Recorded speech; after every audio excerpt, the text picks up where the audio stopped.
Manni hojii abbaa taayitaa lameenii mata duree seera maleessummaa ittisuuf qindoominaan hojjechuu jedhuun marii gaggeessaniiru. Maricha irratti argamuun ergaa kan dabarsan hojii gaggeessaa olaanaan abbaa taayitaa kabachiisa dambii magaalaa Finfinnee Kumaalaa Zaruun Tafarraa baatiiwwan torban darban gochoota seeraan alaa xiqqeessuuf hojii hojjetameen dhibbeentaa 83 milkaa'uu ibsuun weerarri lafaa karaa seeraan alaa raawwatamu ture zeeroo ta'eera jedhan.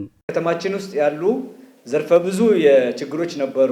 Daddarba dambiin wal qabatee magaalaa keenya keessa rakkoolee damdaneessa hedduutu ture. Kanas sadarkaan hir'isaa deemuun keessumattuu muraasa isaanii hanga zeeroo gochuutti qaqqabneerra. Fakkeenyaaf weerara lafaa fi babal'ifannaan wal qabatee hojii hojjetameen zeeroo goonee jirra. Ijaarsa seeraan alaa irratti garuu guutummaan guutuutti hambisuu dadhabnus xiqqeessaa dhufneerra. Gamaagama baatii ja'a kanaan kan bara 2017 waliin wal bira yoo qabnu dhibbeentaa 83 irra daddarba dambii hir'isuu dandeenyeerra. Akka Kumaalaa Zaruun jedhanitti milkaa'inni kun hojiilee qindoomina abbaa taayitaa eegumsaaf to'annoo ijaarsaa fi abbaan taayitaa kabachiisa dambii magaalichaa waloon hojjetaniin kan argame ta'uu ibsaniiru. ህገወጥ ግንባታን ከመከታተል ijaarsa seeraan alaa hordofuu akkasumas beeksisoota seeraan alaa hordofuun fayyadama daandiin wal qabatee haftee oomishaa yookaan balfaa kaasuu fi hojiilee gurguddoo hedduu hojjechuun gara sadarkaa kanaa kan geenye. Gara fuulduraattis hojii caalu hojjechuuf qophiidha. Daareektar olaantuun abbaa taayitaa eeyyamaa fi to'annoo ijaarsaa magaalaa Finfinnee Injiinar Iyoot Saamu'eel Gamasaaniin ijaarsa raawwatamu bifa sadarkaa magaalummaa idil addunyaa eegeen hojiitti hiikamaa jiraachuu eeranii kanneen eeyyama malee hojjetanii fi eeyyamni isaanii irra darbee akkasumas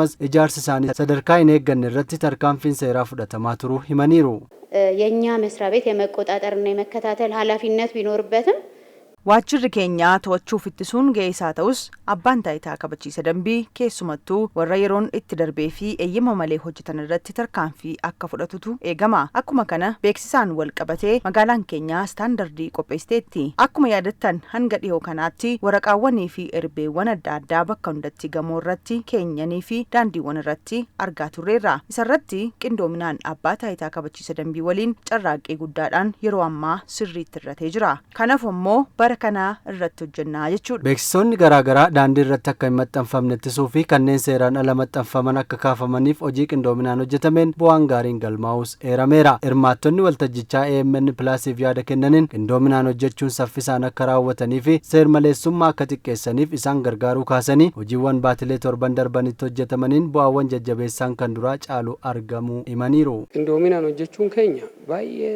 waan gaarii nuuf fida. Maaliif Ugaa to'annaa ijaarsaa jennuu fi akkamitti to'annaa isaantu dhaqee achirraa xalayaa keenya san qajeelchineef saniif nu dhaabsisanii seeratti deebisu jechaadha. Ijaarsa seera ala ta'e.